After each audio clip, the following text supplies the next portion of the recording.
the last Super Saiyan, a warrior in the future who had lost everything, his family, friends, mentors, and eventually his own arm, Future Gohan. Despite barely having any appearances in the original manga, he's probably one of the most beloved characters in the entire franchise. His popularity has only further increased, with most modern Dragon Ball media retrospectively giving him quite a lot of attention and only furthering his legacy as a character.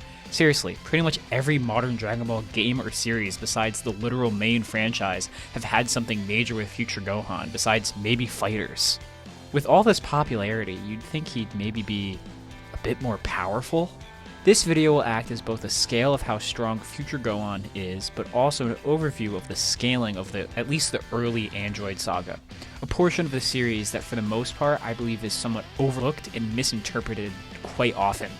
I ran a poll that asked who would win between the Piccolo who fought Dr. Gero and the Future Gohan, and while Gohan did lose the poll, it was anything but unanimous. As we'll see, the result is both wrong and right. So today, we really ask, was Future Gohan really that weak? Today's video topic was decided by viewers like you, so if you want to choose what I do next, don't forget to comment and subscribe. We just hit 250 subscribers, and it would mean the world to me if we could reach 300 by the end of this month. Gohan actually has drastically different scaling in the manga and anime, mostly due to the changes made in the Future Trunks special, so we'll cover both versions of Gohan separately. Manga. To begin scaling Gohan in the manga, it's best to determine how strong he is in comparison to the only people we actually know he fights, the future androids. In the manga continuity, their final battle is completely off-screen, and it's somewhat vague if Gohan actually believes he can beat them.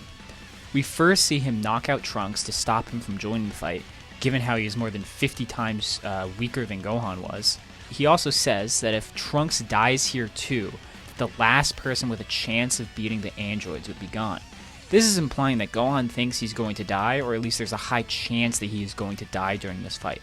But if that was the case, he would have had no reason to go and fight them here. The counter concept that Gohan believes he does stand a chance is founded on how he says he's going to win, and shows evident shock when finding out that 17 was suppressed last time they fought, having used less than half of his power. I think both of these interpretations of Gohan have drastically different implications as to what his true character was, one where he goes to battle believing he'll win, and one where he goes into battle knowing he's going to die. As we'll see, Gohan needs every benefit of the doubt, so we will say that he genuinely believes that he was stronger than the androids individually, at least.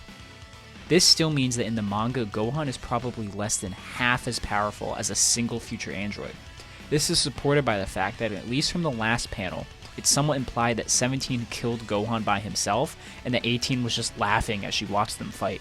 This means that in the main timeline, Future Gohan is even weaker, given how the main timeline androids are somewhat stronger than the future timeline versions. Still, can we look anywhere else to determine what percentage or fraction of less than half power actually meant? We kind of can, and it really doesn't look good for Gohan. And really the only other conversation we see Gohan have with Future Trunks in the manga version of the events, Gohan wishes that wearing Goku's gi would make him as strong as his father was, and implies that he still isn't that strong.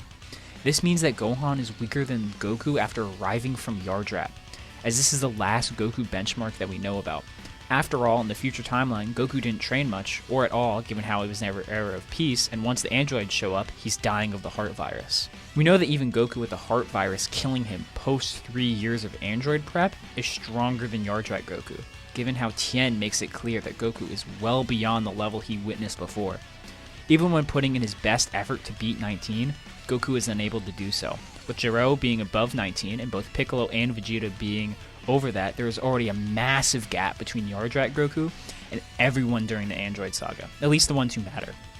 This also demonstrates how much stronger the current day androids are, as Trunks says he can fight evenly with a single future android, while also being comparable in power to Yardrat Goku.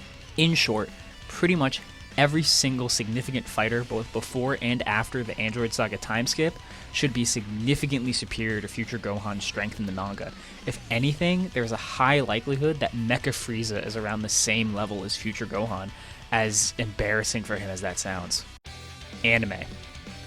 Okay, the anime treats Gohan a lot better than he gets treated in the manga, which might just be because the Future Trunks special puts a lot more detail and adds several major changes that the manga version simply doesn't have. Immediately off the bat, while Gohan once again says he is weaker than Goku, this is before he loses his arm and trains even more, making any later scaling not a contradiction to any of his feats. In his final confrontation with the androids, things go a lot differently from the manga version. Instead of being suppressed potentially fighting him individually, both androids say they use full power and fight him together the entire time. Gohan puts in an amazing effort against both of them, at one point matching them in a combined beam clash. This might mean that Gohan was indeed stronger than both of them combined, but lost due to the fact that the androids had the teamwork amp that exists in Dragon Ball, and can fight at full power the entire time and never get tired. These three differences drastically change Gohan's scaling and suddenly make him one of the strongest characters we see fight until probably Android 16 shows up. With the future androids individually being weaker than their counterparts, their combined power should still be stronger than one present-day android, unless the term somewhat means less than 50%, which I kind of find unlikely.